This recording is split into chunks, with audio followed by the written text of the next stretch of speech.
semua bisa jadi VO talent.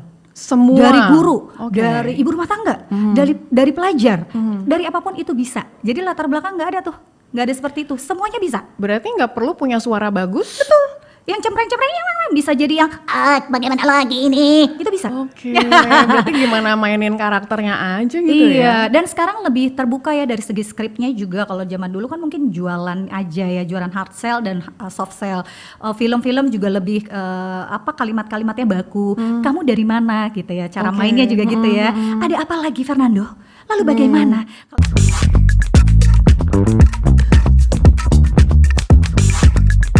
Halo Sobat Antara, ketemu lagi di podcast Antara Close Up bersama saya Nabila Karisti.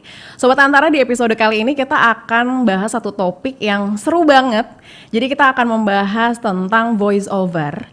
Kenapa? Ya kan, karena menurut saya ini adalah satu profesi yang menjanjikan gitu kan, padahal modalnya cuma suara nih. Nah, kita akan berguru dengan ahlinya ya.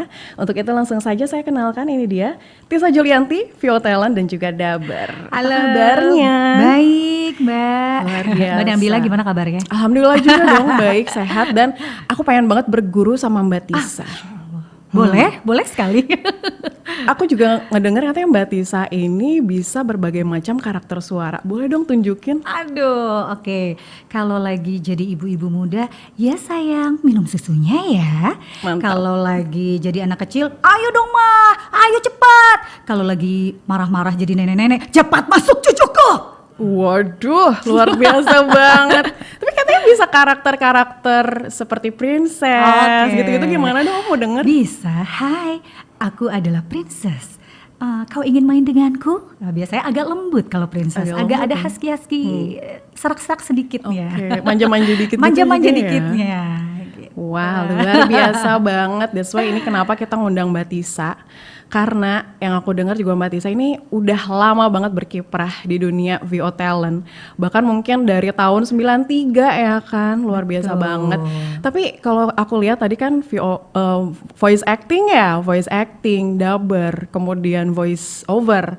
Itu kan pasti beda ya Mbak ya. Nah, boleh ceritain dong perbedaannya sebenarnya kayak gimana sih? Iya, kalau di voice over sendiri adalah seni menyampaikan suara. Itu seperti ada iklan-iklan di TV, di radio, ada games juga, ada konten.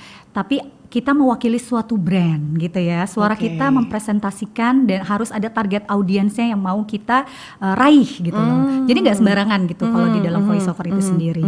Nah, kalau misalnya dubber, pelakunya ini dubber itu biasanya lebih kepada ke film-film animasi, di aplikasi juga ada ya, film Korea, film India dan sebagainya. Oke. Itu kalau pekerjaannya itu dubbing. Dubbing adalah menyulih suarakan bahasa asing ke bahasa Indonesia yang bisa kita mengerti. Nah, dengan susahnya adalah mensinkronisasi antara mulut, kan dia Iya, mulutnya bukaan berbicara mulutnya harus pas gitu ya. betul, dengan kalimat-kalimat, dengan emosi dan rasa yang jangan sampai hilang. Itu yang Wah. susah. Nah, kalau voice acting sendiri adalah ilmu di dalamnya. Jadi kayak teknik-teknik ilmu voice acting, kita berakting marah, sedih, ketakutan dan sebagainya itu dalam lingkup tersebut. Oke. Tapi di antara tiga itu yang paling sulit yang mana nih? Sebenarnya banyak ininya ya, tantangannya ya, tiga-tiganya ada kemudahan dan kesulitannya. Tapi paling susah tuh sebenarnya ngedabing loh.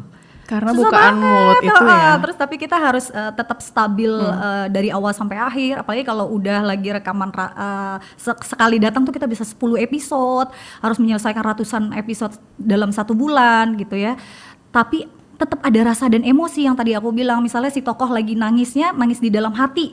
Ya udah kita tuh sampai nggak boleh lebay yang nggak boleh tambah-tambahin dan Oke. nggak boleh dikurangin. Iya. Persis 100% seperti si tokoh.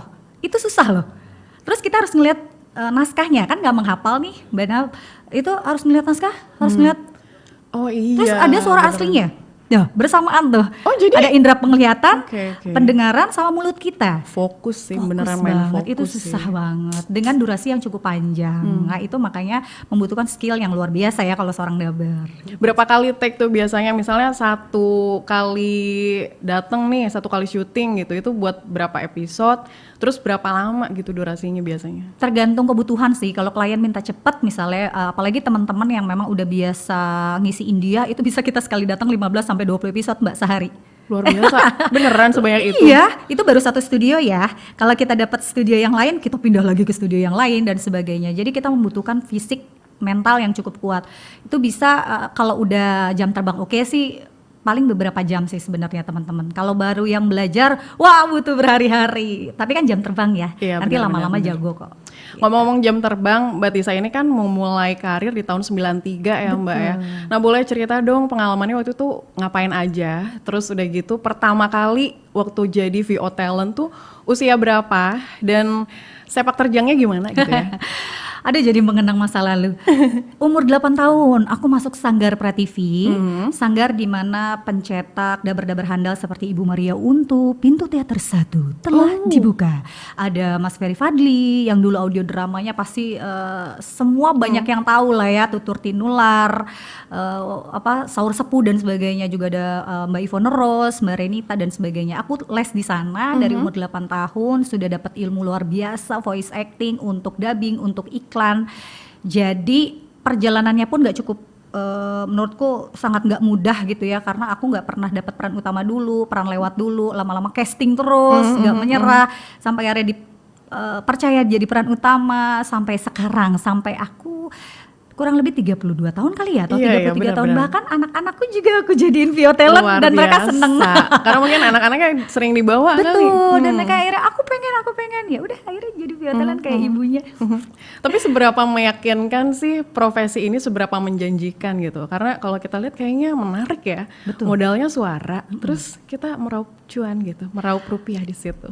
Kalau pribadi ya, kalau buat aku pribadi sangat meyakinkan, karena aku bisa bertahan. Aku nggak menyangka dari awal itu kan hobi ya, anak-anak nggak tahu ya, hobi ternyata aku bisa biayain sendiri sekolahnya sampai Luar saat biasa. ini gitu. Jadi aku juga kaget karena setahu aku profesi cuma guru, istilahnya gitu ya, dokter dan lain-lain. Ternyata awal aku tahu ada loh profesi di belakang layar berakting dan mendapatkan uang gitu.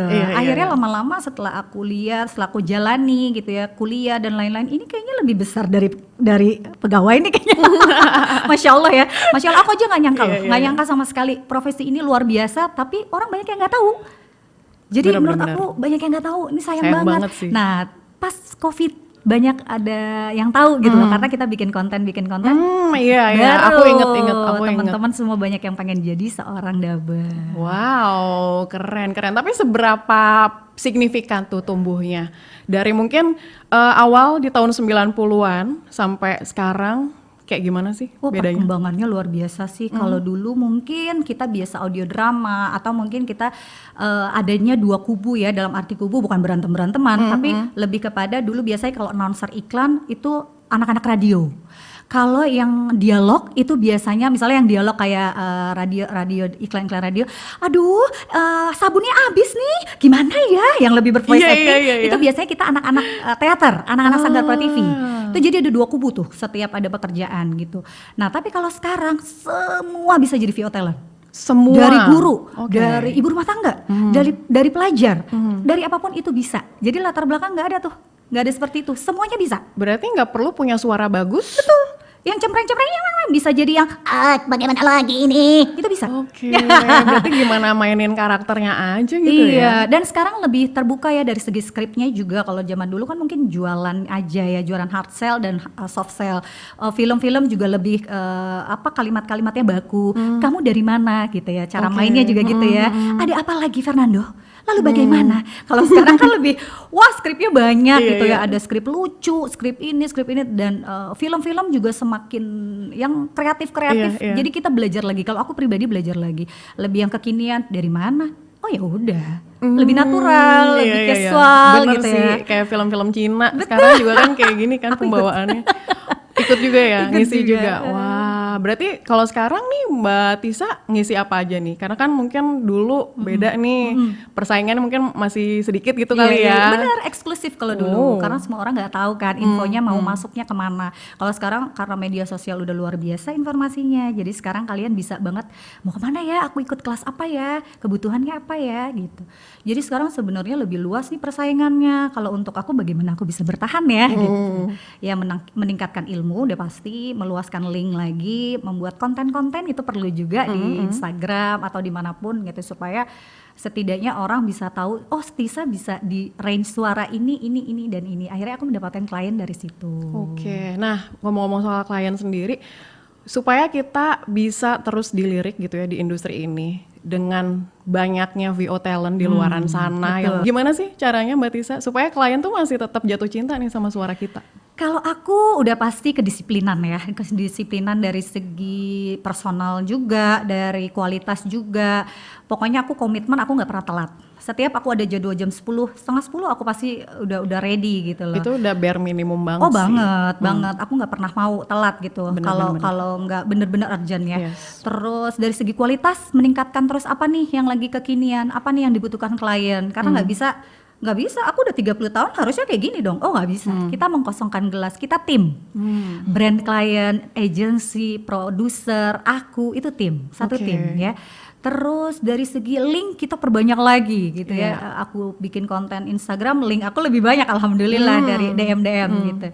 Yang terakhir sih, kalau aku pribadi senang berbagi ilmu, kayaknya itu masya Allahnya dapatnya jadi Bener lebih sih. banyak nih Mbak. Betul. Aku semenjak buka kelas, walaupun aku akhirnya membuka peluang bagi yang lain, tapi aku dapat terus juga. Jadi nggak usah pelit ilmu sama teman-teman yang baru, malah harus terus berbagi karena regenerasi aku harus lebih bagus dari zaman aku kan. Ya itu sih, aku akhirnya mendapatkan, oh ini rezekinya tambah banyak. Alhamdulillah aku buka studio di rumah aku. Oh, studio juga berarti bisa dibikin di rumah ya? Semenjak COVID Mbak. Oke. Jadi kalau dulu kan kita rekaman harus ke studio nih. Ah benar. Harus datang. Kita nggak pernah, aku pribadi nggak pernah berpikir harus ada alat di rumah. Oke. Semenjak COVID semuanya berubah. Aku pikir industri ini akan malah turun ya. Tapi Masya malah Allah laris rezekinya dari Allah itu malah jadi luar biasa. Dan kita memang harus ada studio di rumah. Dan harus proper juga ya, harus ada kayak Ada apa aja sih? ada Alat-alat? HP juga bisa, ada mic-nya, ada laptop, tapi harus kedap suara misalnya gitu ya. Terus Ruangannya mungkin ruangannya kalau mau proper banget ya. Tapi kalau nggak proper juga nggak apa-apa, misalnya pakai selimut. Ada juga tag yang di lemari loh. Yang penting nggak ada noise. Itu aja bisa menghasilkan cuan loh dari rumah loh teman-teman. bener. Jadi semenjak COVID sih menurut aku semuanya berubah. Kita makin banyak industri kemana-mana tuh membutuhkan voice over ternyata ya, membutuhkan suara gitu. Walaupun sekarang udah di zaman dimana TV, radio kayaknya kan sekarang udah animonya turun ya Mbak. Tapi kan digital. Terus digital kayak TikTok, Instagram, YouTube, itu tetap konten-kontennya kan membutuhkan suara, bukan cuma gambar. Dan itu akhirnya membuka sekali lapangan kerja untuk kita. Aku bisa bilang gini, jadi untuk ilmu juga kali ya, untuk informasi juga, nggak semua voice over iklan itu bisa menjadi seorang dubber, karena kita beda banget ininya. Tekniknya ya? Beda tekniknya, beda kolam lapangan pekerjaannya, beda pembayarannya dan sebagainya dan lainnya. Begitupun dengan orang-orang iklan ini, pengen ke dubbing nggak semudah itu. Tapi rezeki aku bisa dua-duanya. Karena aku dapat ilmunya ya memang dua-duanya dan voice aku menjalaninya dua-duanya. Dubber bisa gitu kan. Kemudian akhirnya voice acting. Iya. Tapi apa nih teknik seperti apa yang membedakan voice over seperti apa, dubber bagaimana? Oke, kalau sebenarnya dua-duanya membutuhkan voice acting, tetap kita berperan sebagai orang lain. Tapi kalau di dalam iklan sendiri durasi udah pasti lebih pendek. Kalau iklan kan 60 detik, 30 kadang mungkin detik. ada 30 detik juga. Betul. Kalau udah dubbing, satu film kita bisa 30 menit, bahkan sampai 2 jam misalnya film lepas gitu ya. Jadi kestabilitas suaranya udah pasti dubbing tuh lebih lama. Kita harus misalnya dari awal sampai akhir dia jahat nih, suaranya misalnya ada apa lagi? Dari awal sampai akhir begitu ingat gitu itu. loh. Ada sutradaranya yang misalnya Mbak Tisa terlalu baik, ayo jahatin lagi misalnya gitu. Nah jadi bedanya itu dari situ, dari durasi, terus dari pembayaran. Kalau iklan itu kita per cut atau per projectnya, misalnya ada 60 detik kita dibayar, nanti ada 30 detik kita dikali, ada 15 kita dikali, ada 5 kita dikali. Masya Allah dikali-kali terus ya. Masya Allah. Terus kita biasanya kalau kerja ada brand kliennya datang, agency scriptwriternya datang, ada produsernya datang, kita dikelilingin sama klien langsung di depan nih. Makanya mentalnya harus kuat ya, kalau dapat masukan harus berani gitu. Kalau di dubbing itu biasanya kita kerjanya cuma sama sutradara sama operator. Lebih sedikit lah ya main behind-nya ya. Tapi ya itu kestabilan suaranya Stabilisasi itu, suara terus kita fokusnya sih, kan benar-benar. yang harus luar biasa. Dan actingnya harus plek ketiplek sama dengan tokoh yang udah ada. Kecuali kita dubbing kering. Dubbing kering itu adalah suara kita dulu baru filmnya diciptakan kayak animasi ya. Aku boleh contohin misalnya animasi Desa Timun yang aku isi gitu ya, atau Jumbo atau apapun gitu. Itu suaranya dulu baru si animasinya dibuat.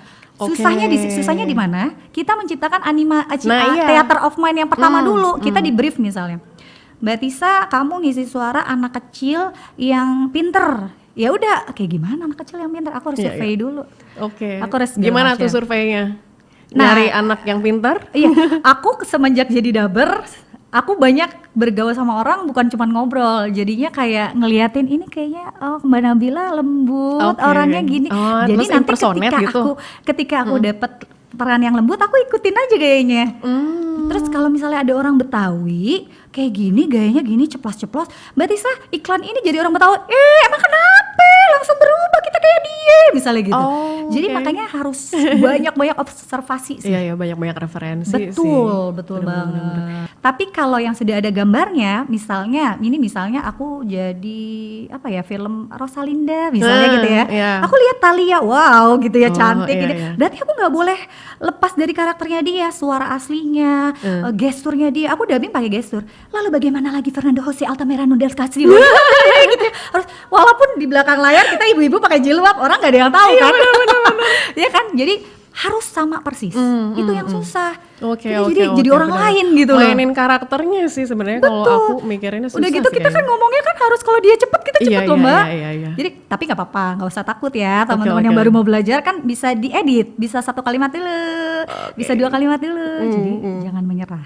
Tapi berarti satu hal yang mungkin teknis juga adalah mungkin kita harus bisa atau pintar-pintar ngatur mood kita juga kali ya. Banget, itu sangat penting bagi semuanya sih, bagi teman-teman yang baru gitu, yang tadi aku bilang, karena kita kerja tim, jangan sampai kita yang merusak tim itu.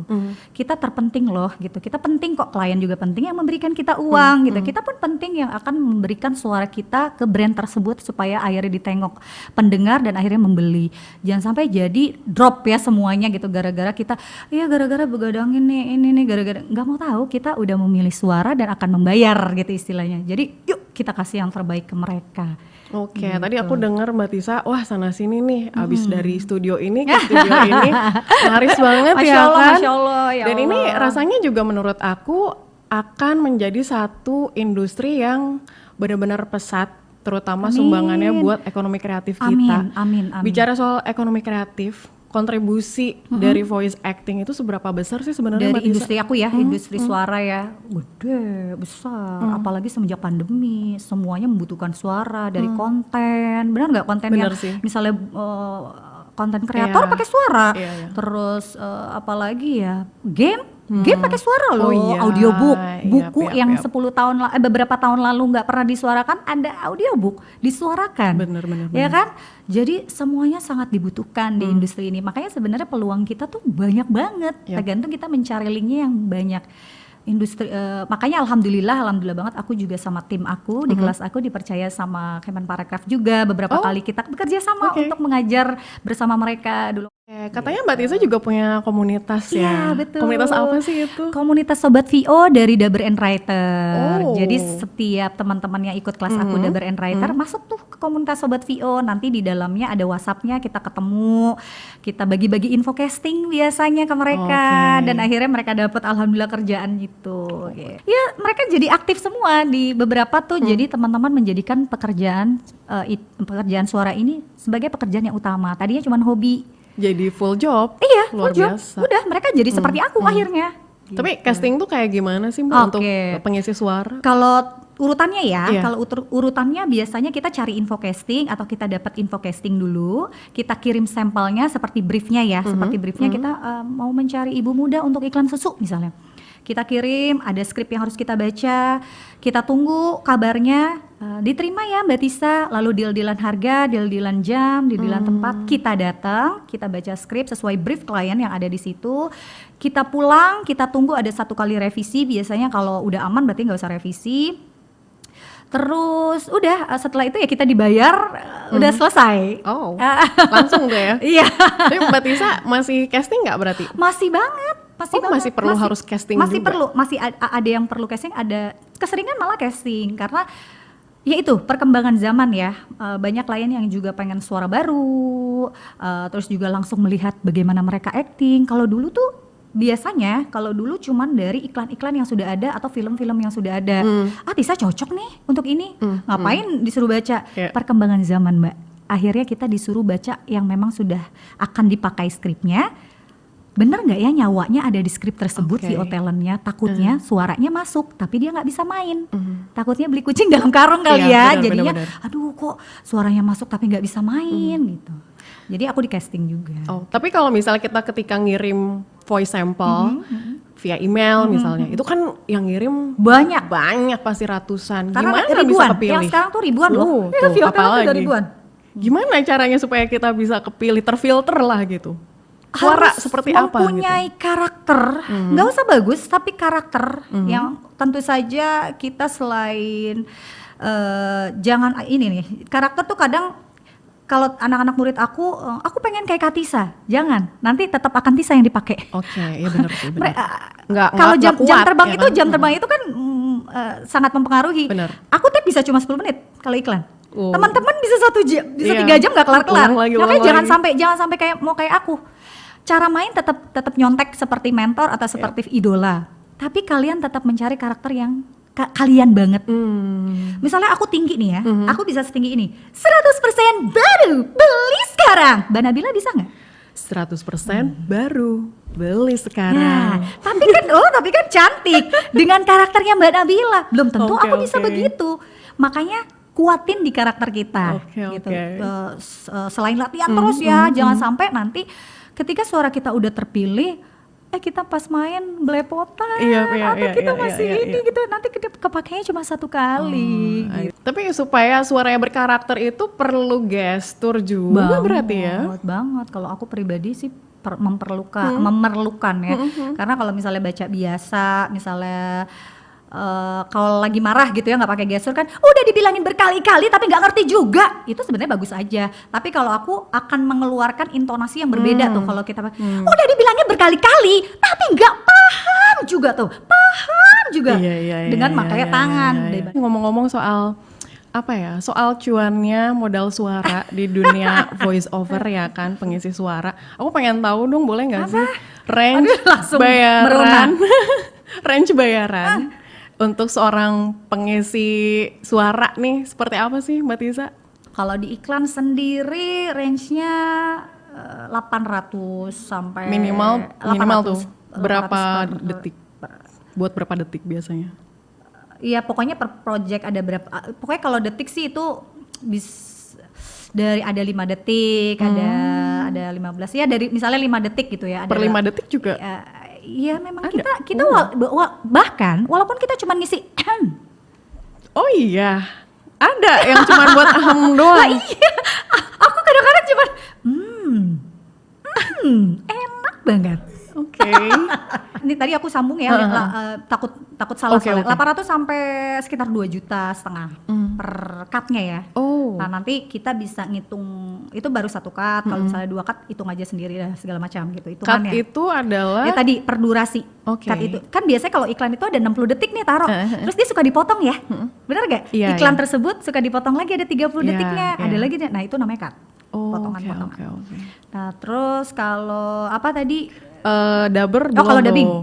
Nah kalau dubbing beda-beda. Dubbing itu beda, kayak misalnya animasi durasinya segini beda. Ada yang misalnya dari animasi lokal tuh 1 juta misalnya sampai 2 juta gitu ya. Tapi ada juga yang nggak terlalu besar sebenarnya ada, tapi karena berpuluh-puluh episode kan kita juga ada yang 150.000. Serius? Ada dia 150.000, cuman kita bisa misalnya puluhan episode.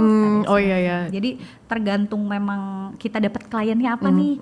Karena kalau kliennya bagus ya kita bisa dapat besar, tapi kalau kliennya misalnya budgetnya memang kecil ya kecil gitu. Tapi ngomong-ngomong soal kebutuhan pengisi suara ternyata sebegitu masifnya ya Betul, Mbak Tisa. betul banget. Cuman kita bicara soal era digitalisasi ini, kita tidak dapat memungkiri bahwa kecerdasan buatan atau AI ini ternyata bisa ngambil peran itu Betul, sih. udah mulai. Mbak Tisa dan teman-teman cara mengantisipasinya gimana nih? Udah pasti kita nggak bisa menghindari lah ya kemajuan teknologi. Capek kalau cuma nyalahin. Awal mungkin kita nyalahin ya, kenapa sih gitu. Nanti kita pekerjaannya berkurang tapi capek gitu. Kayaknya kita udah harus maju terus deh. Apa yang bisa kita lakukan? Kalau menurut aku AI wajar pemakai AI juga mungkin ya kita nggak pernah tahu budget orang dan lain-lain. Ya itu ya udahlah urusan mereka. Tapi kalau kita tetap meningkatkan kualitas dan tetap memperkaya lagi untuk emosi-emosi karena kayaknya AI tetap aja mereka bukan manusia kok gitu loh. Kita tetap ada emosi yang berbeda lah sama mereka. Jadi industriku tetap jalan. Alhamdulillah dubbing juga tetap banyak. Jadi ya kayaknya rezeki kita tetap ada. Ya udah kita fokus di situ aja deh gitu. Capek juga gitu. Anda nggak pernah punya pengalaman ada perusahaan AI misalnya yang mau beli suara Kak Tisa nih buat di cloning gitu? Ke teman-teman ada, udah mulai. Itu sebenarnya udah mulai. Makanya kita tuh udah mulai ada kayak hitungannya gimana ya, kita udah mulai berembuk sih seperti apa, jangan sampai merugikan diri kita, nanti suara kita nggak dipakai di mana-mana lagi buat situ doang. Tapi karena memang belum ada peraturan yang cukup jelas di dalam komunitas kita, jadi masih masing-masing sih. Jadi kalau untuk aku pribadi sih asal tidak merugikan bagi diri kita ya, kontraknya sangat jelas, itu nggak apa-apa. Kalau kontraknya nggak jelas aku juga nggak mau. Dan kita terakhir nih Mbak Tisa, Sobat Antara kayaknya udah mulai tertarik, butuh tip and triknya nih menjadi seorang pengisi suara, baik itu voice acting, dubber, maupun juga voice over. Tipsnya udah pasti cari komunitas, cari informasinya yang sekarang udah banyak loh di media sosial atau dimanapun. Bagaimana sih kita cara mau masuk ke dalam industri tersebut gitu. Oke, bisa sih kita latihan dari YouTube dan lain-lain ya. Ada ya memang ya kita konten-konten. Tapi kayaknya kalau untuk masuk secara profesional itu harus pelatihan deh kalau menurut aku. Jadi carilah pelatihan yang mentornya itu memang masih aktif di dalam industri tersebut gitu. Terus jangan lupa ya, jangan berani dulu jual suara nih sebelum kita tahu ilmunya, karena memang ilmunya kalau menurut aku cukup banyak, cukup luas. Tahu inti-intinya aja dulu, kayak artikulasi, emosi, intonasi, belajar itu dulu aja baru boleh kita posting nih. Kita untuk memancing klien. Kalau udah kayak gitu, karena kenapa? Mempertanggungjawabkan keprofesionalan. Kalau kita udah dipanggil ke dalam studio, itu udah kita membawa profesi kita kan, profesi si pengisi suara. Kalau akhirnya sudah dipanggil tapi gak ada ilmunya, terus disuruh, oke, boncu ya. Misalnya dia nggak tahu kata boncu. Saya pun nggak tahu. Iya kan, nggak tahu kata-kata yang memang di dalam apa itu boncu? Di dalam industri tersebut. Itu kita jadi ini gimana sih, kita udah dipanggil, kita jadi bentuk diri kita untuk menjadi profesional itu pasti ada di pelatihan. Kalau menurut aku ada di komunitas, akan didiskusiin tuh sama teman-teman. Jadi yuk kita sama-sama belajar yang akan bisa membawa kalian ke dalam industri, sama-sama menjadikan industri ini lebih baik lagi, karena menurut aku udah sangat luar biasa nih ininya ya, pengenalannya ke masyarakat. Dulu jujur nggak ada yang tahu deh kayaknya, bahkan teman-teman SD aku, teman-teman kuliah aku, apaan sih pengisi suara. Kalau sekarang kan udah banyak ya yang tahu ya. Yuk jadi kita jadikan generasi yang selanjutnya ini malah harus lebih baik dari Ibu Maria Untu, dari aku, supaya ya dijadikan profesi ini sama profesi seperti yang lain, jadi diakui gitu sama pemerintah gitu. Itu sih bagi teman-teman yang baru belajar. Karena memang prospeknya, secara prospek juga ini berkelanjutan banget kan, bagus banget. Aku bisa bilang karena aku ada di sini ya, dan aku merasakan gitu. Dan teman-teman yang udah senior juga merasakan, walaupun sekarang tertatih-tatihnya. Kenapa? Karena talent makin banyak. Jadi kita memang makin banyak saingan nih. Persaingan. Betul. Bukan berarti tidak dibutuhkan. Bukan, kebutuhan semakin banyak. Tapi bagaimana kita bisa selalu diingat, selalu ada di jajaran, istilahnya ini ya, top of mind client. Nah, kan itu balik lagi ke diri kita yang tadi aku bilang disiplin dan segala macamnya itu ada di dalam diri kita lagi. Semoga aku bisa mengikuti jejak langkahmu ya Mbak Tisa. Amin ya Allah. Terima kasih banyak. Aku yang terima sekali kasih lagi sama Mbak Nabila dan tim yang udah mengundang. Iya dong, semoga semakin laris manis juga project-projectnya ya. Dan terima kasih juga Sobat Antara sudah menyaksikan podcast Close Up hari ini. Jangan lupa untuk menyaksikan episode lainnya hanya di antaranyus.com dan kanal YouTube Antara TV Indonesia. Saya Nabila Karisti pamit, sampai jumpa. Yeay. Makasih.